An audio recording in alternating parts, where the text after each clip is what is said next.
Ladies and gentlemen, imagine waking up one day and realizing the biggest battle you'll ever fight isn't against failure, critics, or even time. It's against the voice inside your head that says, "You can't." Sounds dramatic? Maybe. But let's be honest, how many opportunities have you lost not because someone stopped you, but because you stopped you? This isn't just another pep talk, this is a mirror, and what you'll see by the end of this talk might scare you, excite you, or even piss you off a little. That's good, because Act 1 starts here, where excuses live, where comfort thrives, and where dreams quietly suffocate. But stay with me because something's coming that might just flip everything you thought you knew about your limits. And hey, if you've ever talked yourself out of chasing a goal with the phrase, maybe later, you'll want to stick around. Unless, of course, you're ready to admit that the only real competition has always been staring back at you. Your biggest competitor lives in your mind, not in the outside world. This simple truth holds more power than we often realize.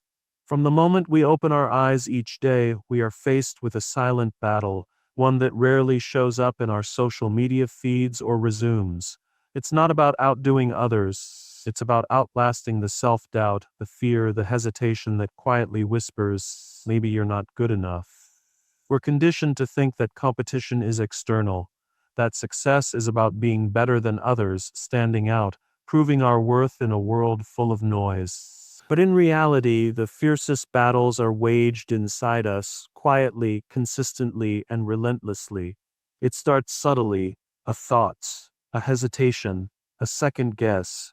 You think about starting something new, a business, a routine, a conversation, and before the world can even react, you pull the brakes, you rationalize, you delay. You convince yourself that it's not the right time, or worse, that you're not the right person. This is your mind at war with your potential. And the most dangerous part, it sounds logical. It feels safe. That internal voice doesn't yell, it whispers. And those whispers often drown out the loudest encouragement from the outside world. We often look at others as benchmarks, comparing achievements, appearances, and timelines. But comparison is just another weapon your inner competitor uses to slow you down. It distracts you. It feeds insecurity. It convinces you that everyone else has it figured out, while you're just pretending to keep up. That's the trap.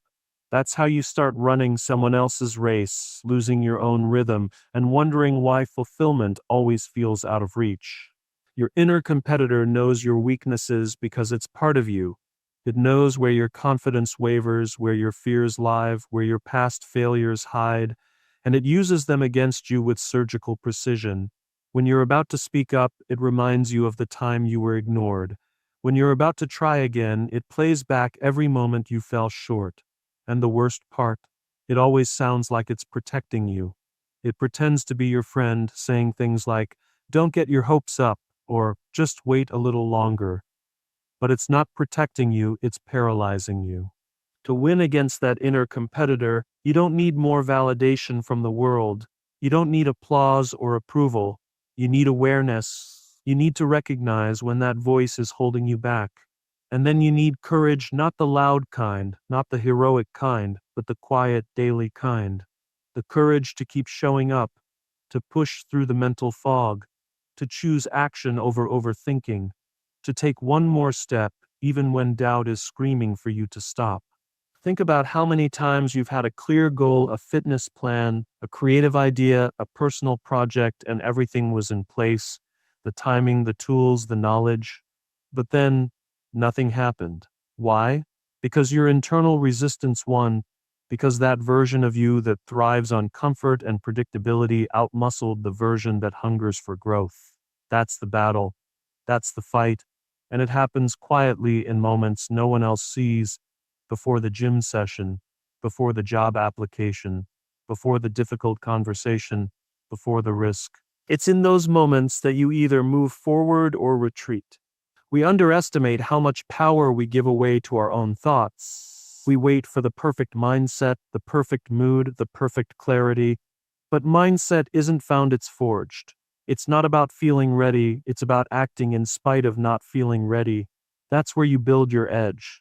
That's how you shift from being your worst enemy to becoming your strongest ally. And yes, it's uncomfortable. Growth always is. But comfort is a liar. It tells you that staying still is safe, when in reality, it's where dreams slowly die. If you really pay attention, you'll start to notice a pattern. The people who seem unstoppable, they're not the ones without fear or failure. They're the ones who stop negotiating with their doubts. They've learned that their mind can be both their prison and their playground. So they train it, they talk back to it, they challenge it. They remind themselves daily that no one out there is standing in their way more than they are. And once that truth sinks in, everything changes. Because now the game is no longer about proving yourself to others, it's about proving to yourself that you can beat the old you every single day. When you start to see your thoughts as part of the battlefield, you gain the ability to choose your response. You can't always stop negative thoughts from showing up, but you can stop them from staying. You can interrupt them with action, with intention, with a refusal to settle.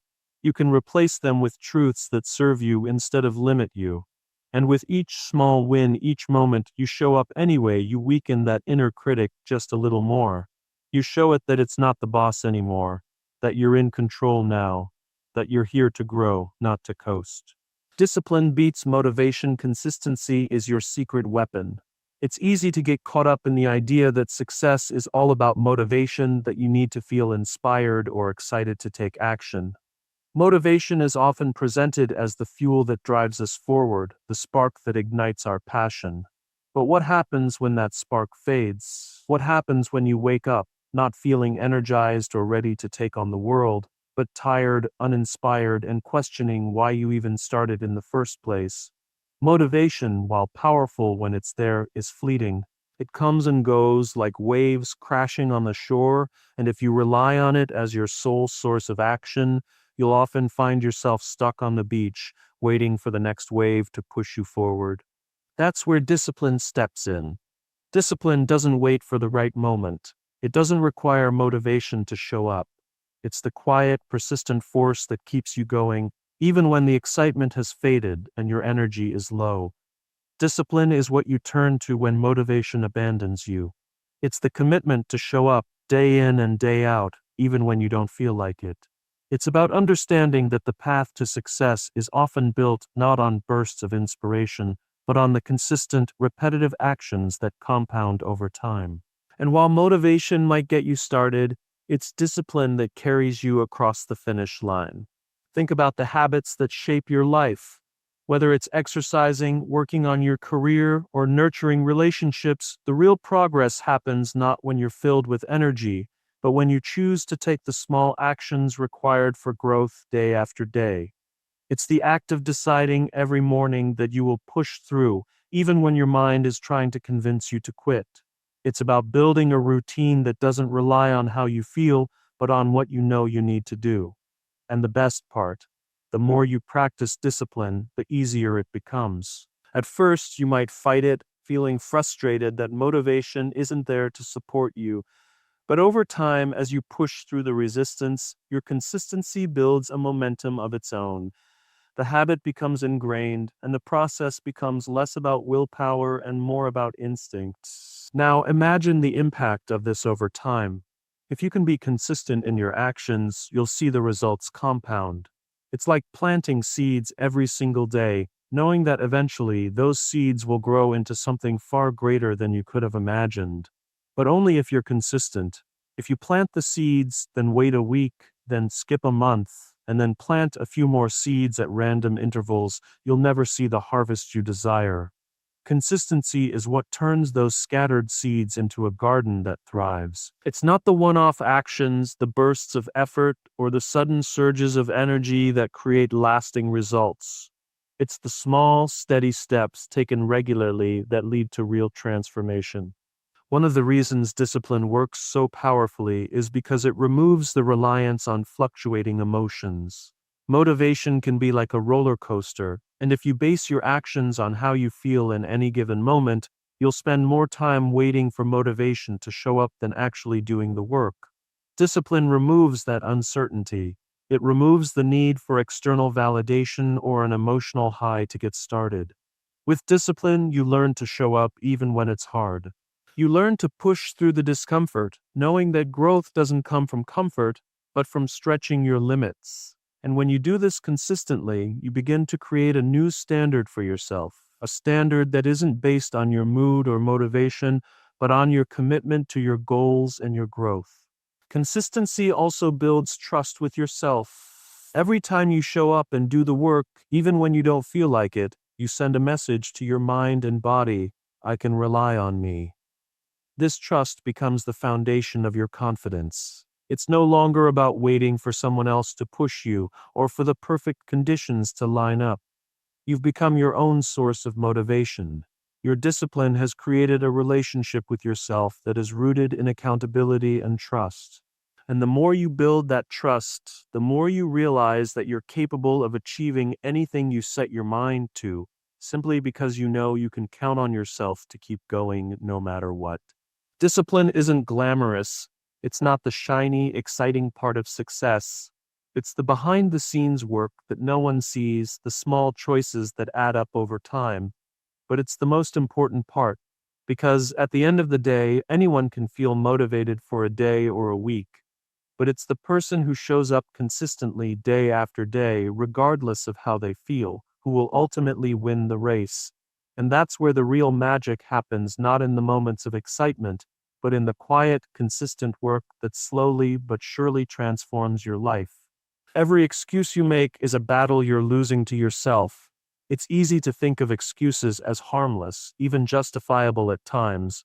We've all had those moments where the mind comes up with a perfectly reasonable explanation for why we didn't achieve what we set out to do. I'm too tired. I don't have enough time. I'll start tomorrow. In our minds, these excuses are simply ways to ease the discomfort of not following through. But what they really are is a subtle form of self-sabotage. Each excuse you make chips away at your potential. Every time you tell yourself that you'll try again later, or that it's okay to skip today, you're allowing the comfort of temporary relief to win over long-term growth. Excuses are the most effective weapons that our minds use against us. They thrive in moments of weakness, when our energy is low or when doubt creeps in. They show up like old friends, ready to give us an out, to validate our hesitation, to make us feel like we're doing the smart thing by holding back. But deep down, we know that every excuse we make is not protecting us, it's holding us back. It's not just a word or a thought, it's a small battle lost. When we give in to the excuse, we're choosing the comfort of the present over the possibility of a stronger, better version of ourselves in the future. We're telling ourselves that the potential for growth, achievement, and success is less important than avoiding temporary discomfort. Each excuse, however seemingly minor, builds a pattern. It's easy to think of one excuse here or there as inconsequential, but over time, those little justifications add up. Each time you let an excuse win, you're teaching your mind that it can get away with it, that the easy way is acceptable, that the momentary pleasure of not doing the hard thing is more valuable than the long-term satisfaction of achieving what you set out to do. Over time, this creates a mindset where avoidance becomes a reflex, where the voice that says, "I'll do it tomorrow," becomes louder than the one that says, "I can do this today."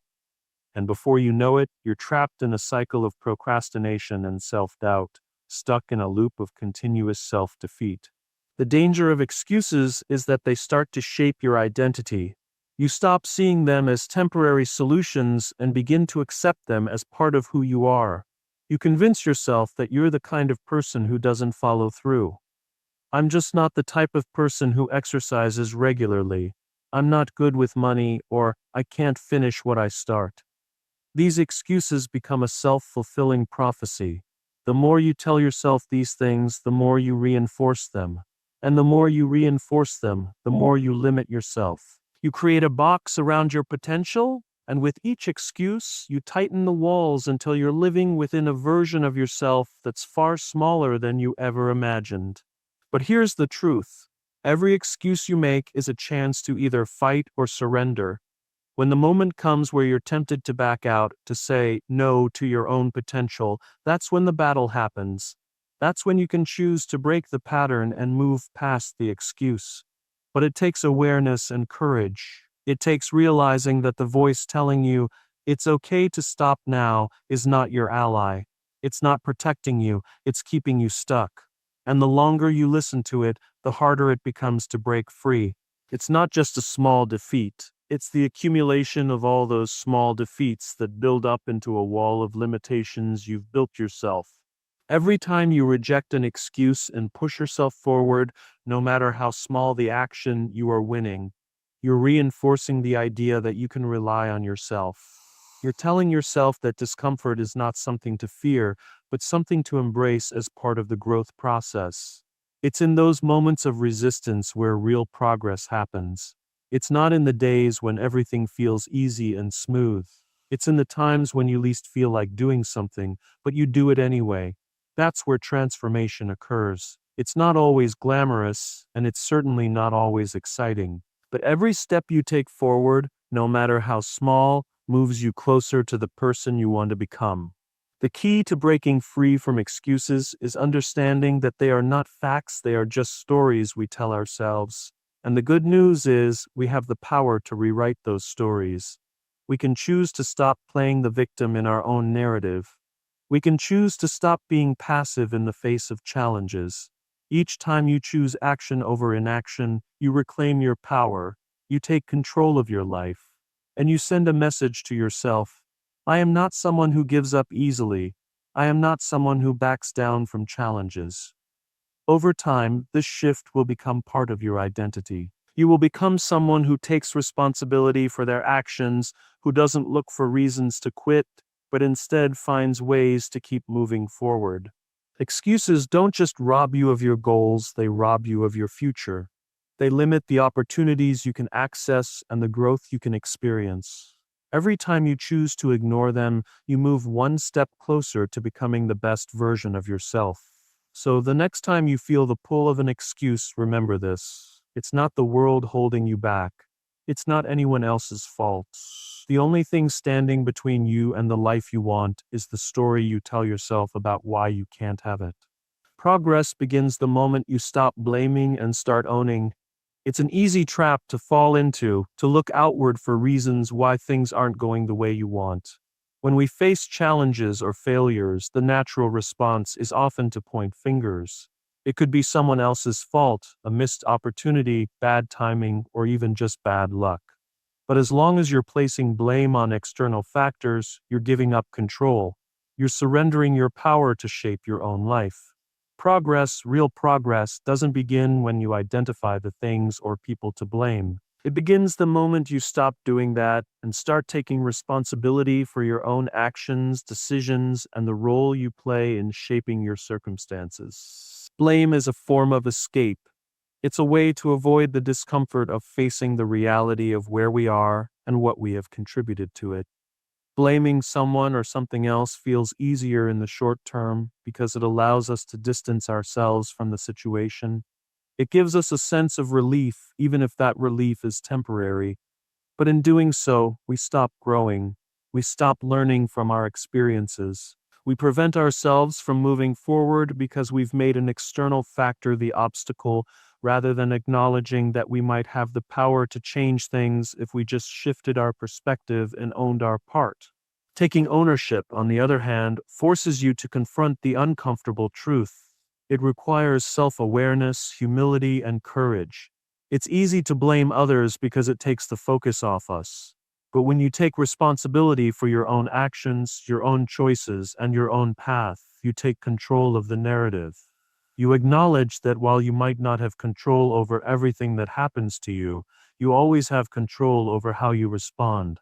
You can choose how you move forward, and that's where true power lies. When you start owning your part, you open up a world of possibilities for change.